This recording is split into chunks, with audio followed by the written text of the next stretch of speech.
first day to 500 underway. The Motor Racing Network's Jeff Striegel. We have 500 laps. If it's a playoff winner going to victory lane, they're also going to race for a championship. We'll find out now. The green flag is in the air.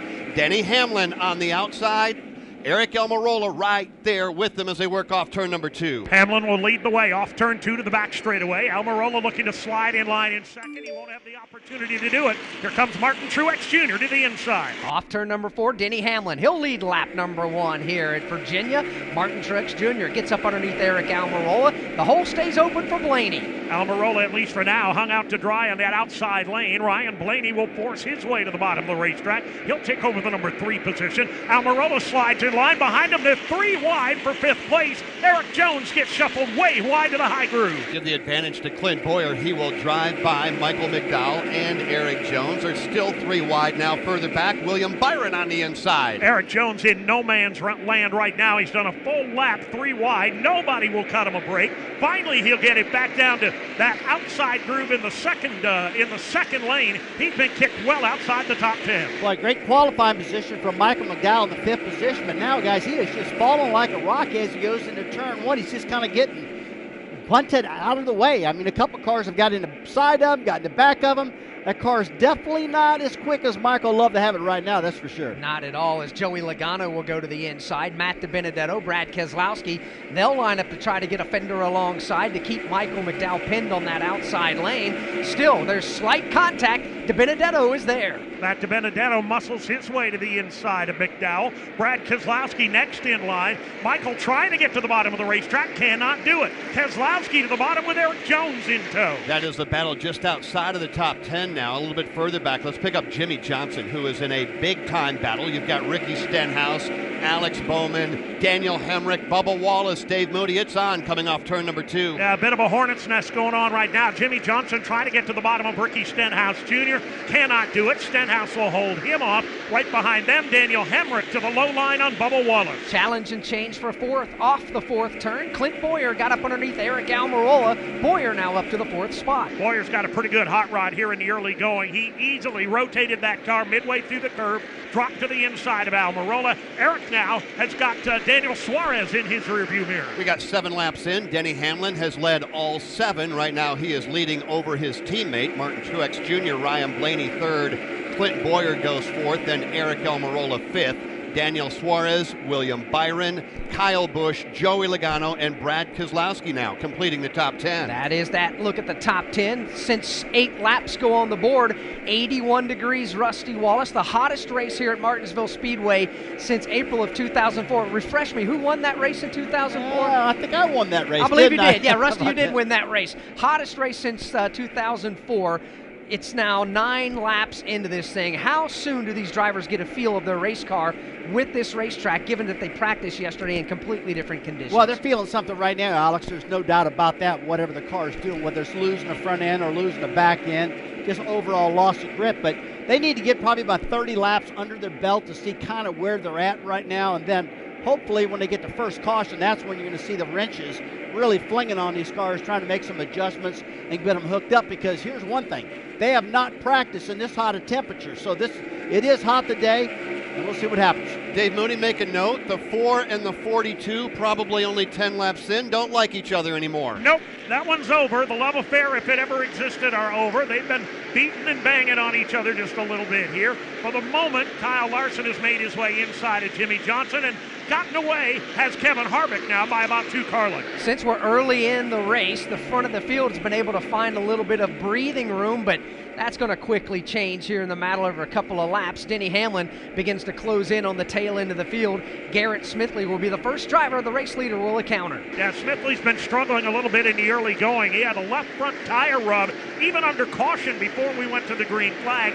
He's just been kind of nursemaiding that car around right now, and he's only a lap away from going a lap down. Alex Hayden, it doesn't take very long here at this racetrack to figure out who's good and who's not. We know Denny Hamlin is good. He's just driving away from everybody. But we've been watching one driver just in free fall mode. Everybody all over the back of that blue number 17 Ford Mustang. That's Ricky Stenhouse Jr. Ricky had a good starting spot today. Started in the 16th position, but the handle of that race car isn't there. Dave, he's been one of them that's been in the mix all afternoon. Really is, Alex. He's really struggling. Can't keep that car on the bottom.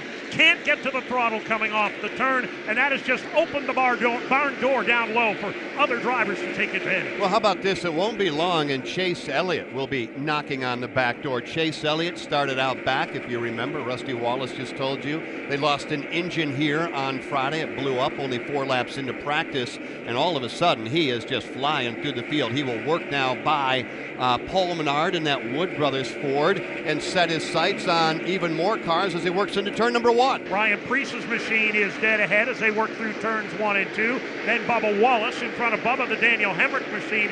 So the first worry of the day is off the table for Chase Elliott. He's not going to have to worry about the leaders being on his back bumper in the opening 25 laps. Now, he has got a fantastic race car. We knew the handling of the car was good based off of when he finally got on the track after the engine change. That car begins to rotate well. He puts Ryan Preece in the rearview mirror. Here they come down the back straightaway. Preece falls in line. Next for Chase Elliott will be Bubba Wallace. He's done a masterful job of putting cars behind him. Wallace is not even going to fight. He just pulls over to the bottom and lets Chase Elliott go. And that really is, Alex, the easiest thing you can do, Rusty Wallace. You've probably done it and had other people do it for you. When you have the obvious faster car, if the guy in front of you is willing to do it, they just kind of pull over as they make their way into turn number 3 or 1 and give you that free pass. It may pay dividends later on. Oh, yeah, people won't forget that, and especially Chase Elliott. Here's a guy that's in the playoffs right now. He's running up on cars that aren't in the playoffs, and you know what? They're giving him respect. He just got up behind Bubba Wallace. Bubba just pulled right to the bottom of the track, said, go ahead, man, I'm not going to mess with you. And I can tell as Chase is coming to the field, a lot of drivers are pulling over for him. I see the 8 car going into turn 1 right now. He just pulls down and gets right out of the way. So, man, getting a lot of respect from drivers right now, who he is. And Chase Elliott will pass Daniel Hemrick on the back straightaway, so move Chase Elliott now to the 21st position. We're 21 laps into the 500 that make up the first date of 500, and the fans here at Martinsville Speedway getting exactly what they paid for. No more clean air for anybody. Everybody's working traffic around this half-mile track. Want to get closer to the NASCAR action and learn more about your favorite drivers, teams, and NASCAR history? The next time you're at the track, check out the ISM Connect digital screens and jumbotrons for exclusive content and to learn more about upcoming events and giveaways. ISM partners with over 100 venues across the country, reaching an audience of nearly 110 million. Learn more at ismconnect.com or follow on Facebook, Twitter, and Instagram using the handle @RaceFanCentral.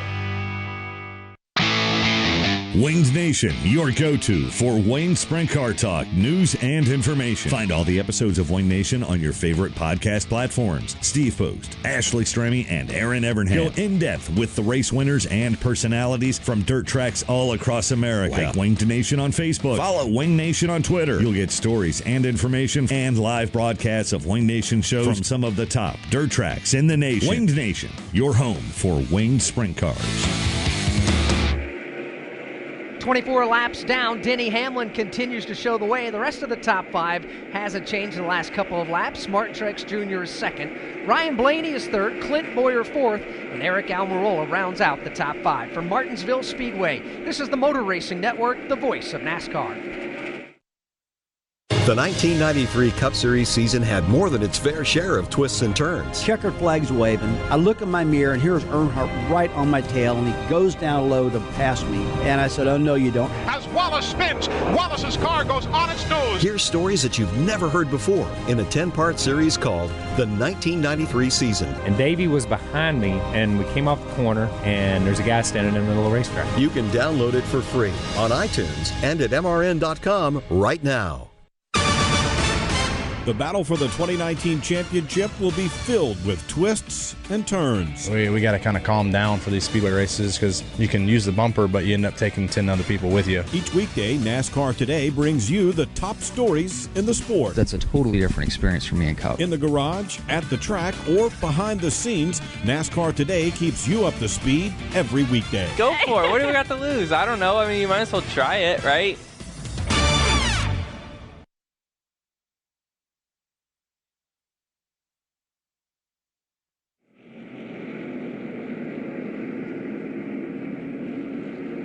Back at the Martinsville Speedway, the Money Lion Caution is flying over the first state of 500 for the first time today.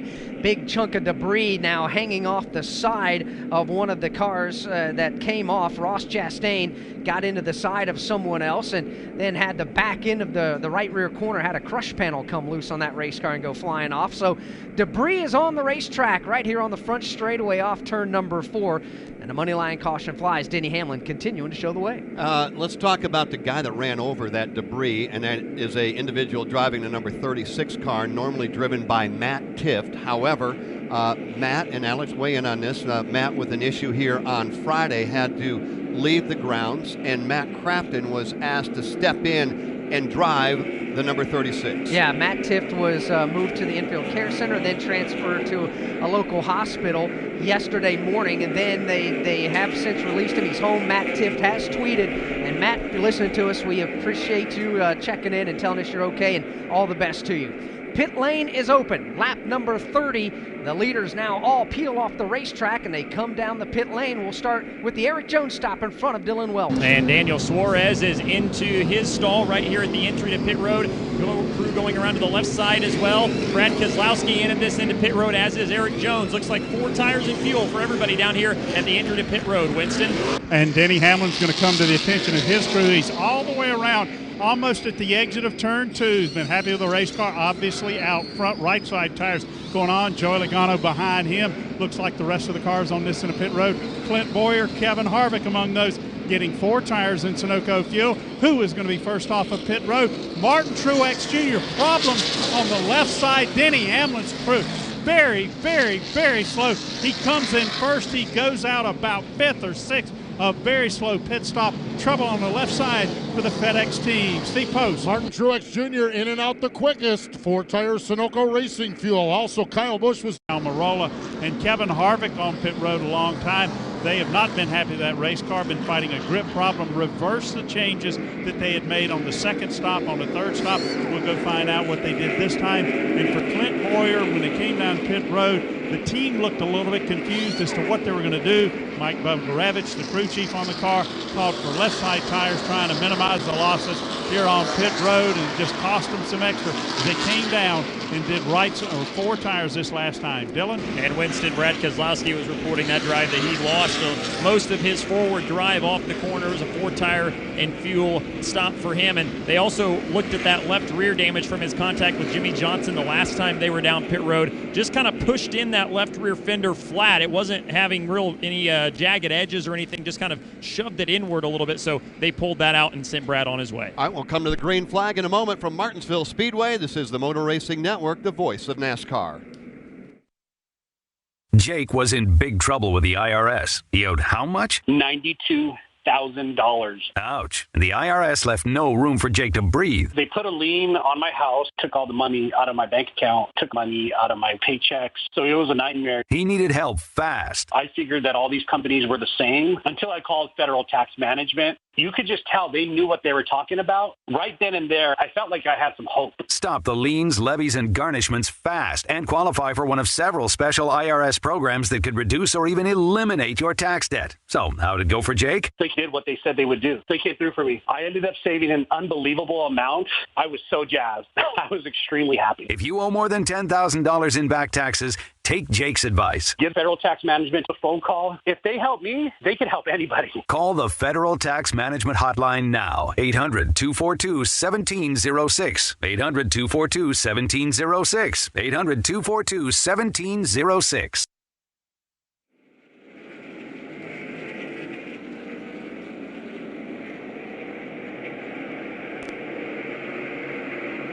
Back at Martinsville, 1 car stayed out. That is Kyle Larson. We take the green flag. Kyle Larson has the lead. Truex back to second. Then comes Ryan Blaney.